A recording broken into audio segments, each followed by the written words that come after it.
Ladies and gentlemen, 5, 4, 3, 2, 1. The eagle has landed. It's Buzz Aldrin.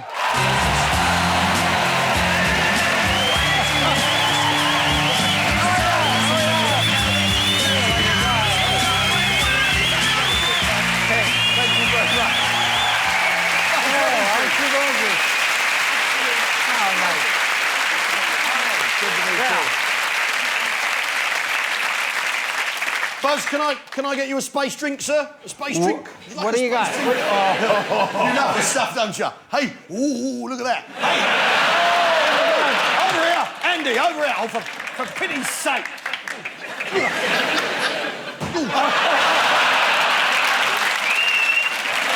Can't you get anything right? Hop it. There you go, Buzz. There you go, sir. Thank you. Cheers. This is a childhood dream of mine to meet you, sir. It's brilliant. Yeah. You were a pretty young. You were a pretty young kid when we did all those stunts, right? I was 1 year old when you did. When you did those stunts, as you call it. It's unbelievable. Now, of course, as you know, we the British never went to the moon.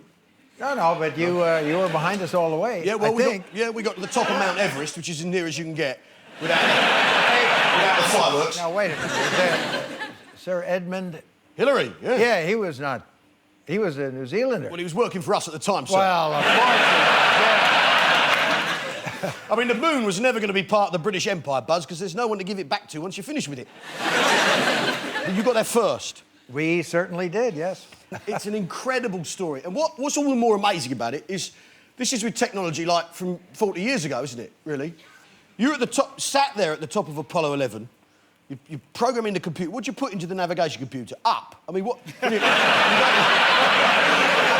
I'm glad it wasn't down or sideways. But that is the most dangerous part. Is the first 12 seconds before you clear the tower. Because if the guidance decides it wants to wander around a little bit, you just might run into the tower, and all that kerosene and oxygen and hydrogen. Yeah. That makes a pretty big fireball. You don't want to have to punch out. No, you don't. No, as a matter of fact, we had this escape tower instead of a ejection seat. And how far is it to the moon? What's the distance? It's 250,000 miles relative to 93 million miles to the sun. To the sun. Yeah. Now that's a lot of air miles, isn't it? When you big distances, you measure them by the speed of light. Right. See, that's pretty constant according to Einstein. Yeah. Yeah. And you can't go faster than that. No, you can't, no. Except in Big some... Bob proved that earlier. Well, going to the moon, if you whiz by the Earth at the speed of light and then whiz by the moon, it would take 1.5 seconds. And it took you how long? 3.5 days. 3.5 days? Yeah. God, did you have a window seat for that? Once we got rid of the other rockets and we're heading to the moon, we did what's called a barbecue mode. Right. You know what that is? No, I don't know. Well, see, the moon moves around the Earth in the Earth-Moon plane, and we wanted to be perpendicular to that and then rotating slowly because the sun is pretty close to that plane also. Yeah. So we get the sun, we get the moon and the Earth for communication with the antennas. So we even out the heat around on the spacecraft. Otherwise, if one side was always facing the sun, it would get very, very hot. Right. And the other side would get very cold. So you're like a chicken on a rotisserie. So, we didn't have any wings. No. So, and no feathers. Now, of course, you detach from there's the command module, and off you go like that. You set off.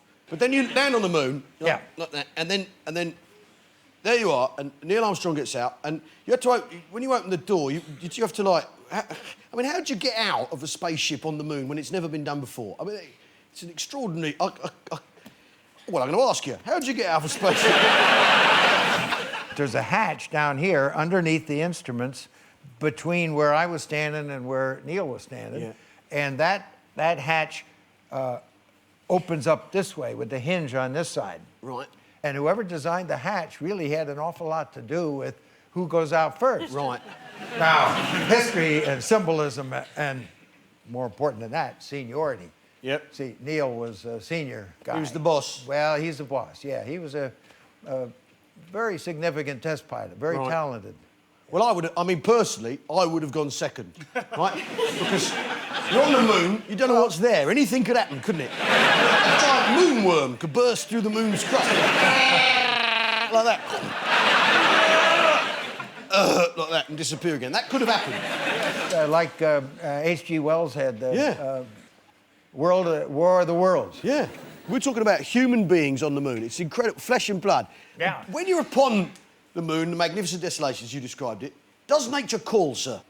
Yeah, as a matter of fact, we'd been in those suits for a long time. Yeah. And they had a way of transferring the fluid that was in the little bag that was there for to keep you from getting all wet. Yeah. But we had to transfer that into another bigger bag so we could throw it out on the moon. And anyway, I had a nice empty bag when I got down to the bottom of the ladder, and I just had this little urge. And so I was the first guy to pee in his pants on the moon. Yeah. Isn't that fantastic? I'll tell you what. I mean, isn't that brilliant? Yeah. I'll drink to that, bud. I mean, you got to go when you got to go, haven't you? And you boldly went where no man had gone before. There are those people out there who say, right, and I don't want to even bring this up because it makes my blood boil, so I don't know how it makes you feel. They say that you never went. Yeah. That the whole thing was like staged and not real. Yeah.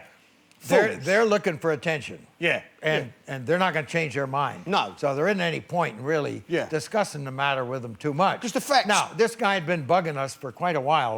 Not just me, but a lot of other people. Yeah. Well, they'll use little things like that, and the shadows are going the wrong way, and the flag looks like it's blowing. We had the best-looking flag on the moon. There were 6 flags, all American. Yours was the best. And ours was the best-looking, until it fell over when we lifted off. Right. Well, anyway, you know you're not going to make sense with these guys at all. So what did you do about this guy, Buzz? I punked him. You what? How about that? Bless you. That... I'll tell you what, in this pub, what we do, Buzz, when people cross the line, when they go too far, is we shame them, right? Yeah? And that guy's name was Bart Sibrel, wasn't it? Yeah? As I understand it, yeah? Sibrel. We say to Sibrel, Bart Sibrel, shame on you, that's what we say. Shame on you! Yeah? This man is a legend and you seek to tarnish his achievements. Shame on you! Shame on you! Humanity stands in 2 ages, before we went to the moon, after we went to the moon. This fella here defined those 2 ages. Shame on you! Shame on you! Yeah? You happy with that, Buzz? I like this place. Yeah, I like this guy. Now, one last thing. I can't believe it. Buzz Aldrin. One last thing. They say that from the... Well, there's a thing people say about the space programme is that we got the non-stick frying pan as well as going to the moon. Teflon. Yeah, could you sign this for me, please? Non-stick. Yeah, don't sign the non-stick side. Well, you can sign that for me? No, this is the non-stick side. Yeah, if you could make it out to the highest bidder, that'd be fantastic. Buzz Aldrin, ladies and gentlemen! Buzz Aldrin!